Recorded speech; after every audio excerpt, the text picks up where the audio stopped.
स्वागत है आप सभी दर्शकों का। मैं हूं सानिया। ಕನ್ನೇರಿಯ ಅದೃಷ್ಟ ಕಾಡಸಿದ್ದೇಶ್ವರ ಮಹಾಸ್ವಾಮಿಗಳು ನಮ್ಮೆಲ್ಲರೂ ಕೂಡ ದೇವರ ಸ್ವರೂಪ. ದೇವರು ಮಾಡದೇ ಇರೋಂಥ ಕೆಲಸಗಳನ್ನು, ಸರ್ಕಾರ ಮಾಡದೇ ಇರೋಂಥ ಕೆಲಸಗಳನ್ನು ಪೂಜ್ಯ ಕನ್ನೇರಿ ಸ್ವಾಮಿಗಳು ಇವತ್ತು ಮಾಡ್ತಾ ಇದ್ದಾರೆ. ವಿಶೇಷವಾಗಿ ಸಾವಯವ ಕೃಷಿ ಇದನ್ನು ಒಂದು ರೀತಿ ಮಾಡಲ್ಲ ಅವರು. ಇಡೀ ಕರ್ನಾಟಕ ರಾಜ್ಯ ಅಲ್ಲ, ಇಡೀ ದೇಶಕ್ಕೇ ಸಾವಯವ ಕೃಷಿ ಹೇಗೆ ಮಾಡಬೇಕು ಅನ್ನೋದನ್ನು ರೈತರಿಗೆ ಒಂದು ರೀತಿಯ ಸೈಂಟಿಫಿಕ್ ಆಗಿ ರಿಸರ್ಚ್ ಮಾಡಿ ತೋರಿಸ್ತಾ ಇರೋಂಥ ವ್ಯಕ್ತಿಯವರು. ಅಂಥ ವ್ಯಕ್ತಿಗೆ ಇವತ್ತು ಕರ್ನಾಟಕ ರಾಜ್ಯ ಸರ್ಕಾರ ಬಾಗಲಕೋಟೆ, ವಿಜಯಪುರ ಇಲ್ಲಿ ನಿರ್ಬಂಧ ಹಾಕಿದ್ದಾರೆ ಅಂತ ಕೇಳಿ ಕೋಟಿ ಕೋಟಿ ಹಿಂದೂಗಳಿಗೆ ತುಂಬ ನೋವಾಗಿದೆ. ಅದೇ ರೀತಿ ಶೈಕ್ಷಣಿಕವಾಗಿ ಸಾಮಾಜಿಕ ಶೈಕ್ಷಣಿಕ ಸ್ವದೇಶಿ ಚಿಂತನೆ, ಏಕೆಂದರೆ ಅವರ ಮಠಕ್ಕೆ ಹೋದಂಥ ಭಕ್ತರಿಗೆ ಗೊತ್ತಾಗತ್ತೆ, ಆ ಕನ್ನೇರಿಯ ಸುತ್ತಮುತ್ತಲು ನೂರಾರು ಹಳ್ಳಿಗಳಿರೋಂಥ ಬಡವರಿಗೆ, ಅವರು ತಿನ್ನೋದಕ್ಕೆ ಅನ್ನ ಇಲ್ಲದೆ ಅಂತ ಆ ಬಡವರಿಗೆ ಉಚಿತವಾದ ಶಿಕ್ಷಣ, ಬಟ್ಟೆ, ಊಟ ಎಲ್ಲವನ್ನೂ ಕೂಡ ಉಚಿತವಾಗಿ ಕೊಡ್ತಾರೆ ಅಂತ ಒಬ್ಬರು ದೇವರು. ಅದಕ್ಕೋಸ್ಕರ ಹೇಳಿದೆ ದೇವರು ಮಾಡದೇ ಇರೋಂಥ ಕೆಲಸವನ್ನು ಇವರು ಮಾಡ್ತಾ ಇದ್ದಾರೆ ಅಂತ. ಅಂಥ ಮಾನ್ಯ ಅದೃಷ್ಟ ಕಾಡಸಿದ್ದೇಶ್ವರ ಸ್ವಾಮಿಗಳಿಗೆ ವಿಜಯಪುರ ಮತ್ತು ಬಾಗಲಕೋಟೆಯಿಂದ ಅವರಿಗೆ ಒಳಗೆ ಬರಬಾರ್ದು ಅಂತ ನಿರ್ಬಂಧನೆ ಹಾಕಿರೋದು ನಿಜಕ್ಕೂ ಕೂಡ ನಮ್ಮೆಲ್ಲರೂ ಕೂಡ ತುಂಬ ನೋವಾಗಿದೆ. ಜೊತೆಗೆ ಇಡೀ ಹಿಂದೂ ಸಮಾಜವನ್ನು ಒಂದುಗೂಡಿಸಂಥ ಒಬ್ಬ ವಿಶೇಷವಾದ ಸನ್ಯಾಸಿ. ಅವ್ರು ಯಾರದೇ ಮುಲಾಜಿಲ್ಲದೆ ತುಂಬ ಸ್ಪಷ್ಟವಾಗಿ ಹೇಳ್ತಾರೆ.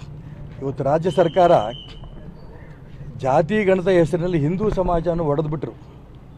ಜೊತೆಗೆ ಬರೀ ಹಿಂದೂ ಸಮಾಜದಲ್ಲಿ ಒಳಗಡೆ ಇರೋಂಥ ಲಿಂಗಾಯತರನ್ನು ಕೂಡ ಇವತ್ತು ಅತಿ ಹೆಚ್ಚು ಗುಂಪುಗಾರಿಕೆ ಆಗೋದಕ್ಕೆ ಕಾರಣ ರಾಜ್ಯ ಸರ್ಕಾರ.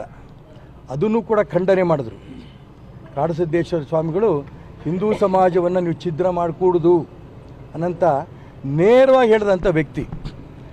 ಅಂಥ ವ್ಯಕ್ತಿ ಇವತ್ತು ಇಡೀ ದೇಶದಲ್ಲಿರೋಂಥ ಅನೇಕ ಮುಖ್ಯಮಂತ್ರಿಗಳು, ಮಂತ್ರಿಗಳು ಅವರ ಹತ್ರ ಹೋಗಿ ಅವ್ರ ಮಾರ್ಗದರ್ಶನ ತಗೋತಾರೆ. ಯಾತಕ್ಕೆ ಇವರು ಈ ಒಂದು ರಾಜ್ಯ ಸರ್ಕಾರಕ್ಕೆ ಇಷ್ಟು ದುರ್ಬುದ್ಧಿ ಬಂತೋ ಗೊತ್ತಿಲ್ಲ. ನನಗನ್ಸತ್ತೆ ಅದೃಷ್ಟ ಕಾಡಸಿದ್ದೇಶ್ವರ ಸ್ವಾಮಿಗಳಿಗೆ ರಾಜ್ಯ ಸರ್ಕಾರ ಬಾಗಲಕೋಟೆ, ಬಿಜಾಪುರ ನಿರ್ಬಂಧ ಹಾಕಿದ್ದಕ್ಕೋಸ್ಕರನೇ ನನಗನ್ಸುತ್ತೆ ಕರ್ನಾಟಕ ರಾಜ್ಯ ಸರ್ಕಾರದಲ್ಲಿ ಇಷ್ಟೊಂದು ಗೊಂದಲ.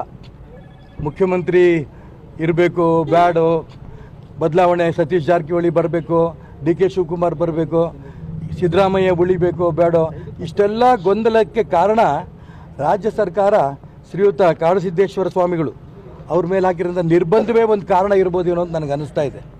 ನಾನು ಅದಕ್ಕೋಸ್ಕರ ರಾಜ್ಯದ ಮುಖ್ಯಮಂತ್ರಿಗಳು ತುಂಬ ಸ್ಪಷ್ಟವಾಗಿ ಹೇಳ್ತೇನೆ, ನೀವು ಮಾನ್ಯ ಕಾಡಸಿದ್ದೇಶ್ವರ ಸ್ವಾಮಿಗಳಿಗೆ, ಅದೃಷ್ಟ ಕಾಡಸಿದ್ದೇಶ್ವರ ಸ್ವಾಮಿಗಳಿಗೆ, ಕನ್ನೇರಿ ಸ್ವಾಮಿಗಳ ಮೇಲೆ ಹಾಕಿರೋಂಥ ನಿರ್ಬಂಧ ಏನು ಬಿಜಾಪುರ ಮತ್ತು ಬಾಗಲಕೋಟೆ ಏನು ಮಾಡ್ತಿದ್ದಾರೆ ಇಲ್ಲಿ ಮಂತ್ರಿಗಳು ಗೊತ್ತಿಲ್ಲ ನನಗೆ. ಇಲ್ಲಿಯ ಶಾಸಕರುಗಳು ಏನು ಮಾಡ್ತಿದ್ದಾರೆ ಗೊತ್ತಿಲ್ಲ. ಅನೇಕ ಸಾಧು ಸಂತರು ಅವ್ರು ಏನಾದ್ರು ಒಂದು ಕರೆ ಕೊಟ್ಟರೆ, ಇವತ್ತು ಕರ್ನಾಟಕ ರಾಜ್ಯದ ಅವ್ರ ಭಕ್ತರಿಗೆ ಏನಾದ್ರು ಕರೆ ಕೊಟ್ಟರೆ ಇಡೀ ಕರ್ನಾಟಕ ರಾಜ್ಯದಲ್ಲಿ ಒಂದು ರೀತಿಯ ದಂಗೆ ಹೇಳುತ್ತೆ. ಈ ಎಚ್ಚರಿಕೆಯನ್ನು ರಾಜ್ಯ ಸರ್ಕಾರಕ್ಕೆ ನಾನು ಹೇಳೋಕ್ಕೆ ಇಷ್ಟಪಡ್ತೇನೆ. ಅದೃಷ್ಟ ಕಾಡಸಿದ್ದೇಶ್ವರ ಸ್ವಾಮಿಗಳು ಅಂತಂದರೆ ನೋಡೋದಕ್ಕೆ ಸೌಮ್ಯ, ಆದರೆ ಅಷ್ಟೇ ಕಠೋರ. ಅವ್ರೇನಾದ್ರು ಕೂಡ ಅವರು ಆಗ್ತಾರಂಥ ಅನ್ಯಾಯ, ಧರ್ಮದ ಬಗ್ಗೆ ಆಗ್ತಾರಂಥ ಅನ್ಯಾಯ, ಗೋವುಗಳ ಬಗ್ಗೆ ಆಗ್ತಾರಂಥ ಅನ್ಯಾಯ, ಹೆಣ್ಮಕ್ಳ ಮೇಲೆ ಆಗ್ತಾರಂಥ ಅನ್ಯಾಯ, ಇದನ್ನೆಲ್ಲ ಗಮನಿಸಿದ್ದಾರೆ ಅವರು.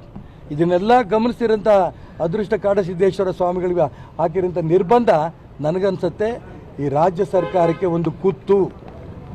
ರಾಜ್ಯ ಸರ್ಕಾರದ ಅಂತ್ಯದ ಕ್ಷಣಗಳನ್ನು ಎಣಿಸ್ತಾರೆ ಇದೇ ರೀತಿ ಮುಂದುವರೆದ್ರೆ ಅವರು. ಅದಕ್ಕೋಸ್ಕರ ಅವ್ರಿಗೆ ರಾಜ್ಯದ ಸರ್ಕಾರಕ್ಕೆ ನಾನು ಹೇಳೋಕ್ಕೆ ಇಷ್ಟಪಡ್ತೇನೆ, ತಕ್ಷಣ ಬಾಗಲಕೋಟೆ ಮತ್ತು ಬಿಜಾಪುರದ ಮೇಲೆ ಅದರ ಮೇಲೆ ಹಾಕಿರೋಂಥ ನಿರ್ಬಂಧವನ್ನು ವಾಪಸ್ ತಗೊಳ್ಳಿ. ಇಲ್ಲ ಅಂತಂದರೆ ಇಡೀ ಕರ್ನಾಟಕ ರಾಜ್ಯದಲ್ಲಿ ಆ ಸ್ವಾಮಿಗಳ ಪರವಾಗಿ ಅವರೊಂದು ಕರೆ ಕೊಟ್ಟಂಗೆ ಅವ್ರು ಏನು ಕರೆ ಕೊಡ್ತಾರೋ ಅದರೆಲ್ಲವನ್ನೂ ನಾವು ಪರಿಪಾಲನೆ ಮಾಡ್ತೀವಿ. ಈ ಅಂಶವನ್ನು ನಾನು ಹೇಳೋಕ್ಕೆ ಇಷ್ಟಪಡ್ತೇನೆ. ಈ ಸಂದರ್ಭದಲ್ಲಿ ನಾನು ರಾಜ್ಯಪಾಲರಿಗೂ ಮನವಿ ಮಾಡ್ತೇನೆ. ಅದೃಷ್ಟ ಕಾಡಸಿದ್ದೇಶ್ವರ ಸ್ವಾಮಿಗಳು ಅಂತಂದರೆ ನಮಗೆಲ್ಲರೂ ದೇವರ ಸಮಾನ. ಅವ್ರ ಮೇಲೆ ಬಿಜಾಪುರ ಮತ್ತು ಬಾಗಲಕೋಟೆಯಲ್ಲಿ ಹಾಕಿರೋಂಥ ನಿರ್ಬಂಧವನ್ನು ತೆಗೆಸಬೇಕು, ರಾಜ್ಯ ಸರ್ಕಾರದ ಮೇಲೆ ಒತ್ತಡ ತರಬೇಕು ಅಂತ ನಾನು ಈ ಸಂದರ್ಭದಲ್ಲಿ ಕರ್ನಾಟಕ ರಾಜ್ಯದ ರಾಜ್ಯಪಾಲರಿಗೂ ಈ ಸಂದರ್ಭ ಒತ್ತಾಯ ಮಾಡೋಕ್ಕೆ ಇಷ್ಟಪಡ್ತೇನೆ. लेटेस्ट न्यूज अपडेट्स के लिए YouTube एक्सप्रेस को सब्सक्राइब कीजिए, साथ में बेल आइकॉन को भी क्लिक कीजिए, साथ ही साथ लाइक, शेयर और कमेंट करना ना भूलिए।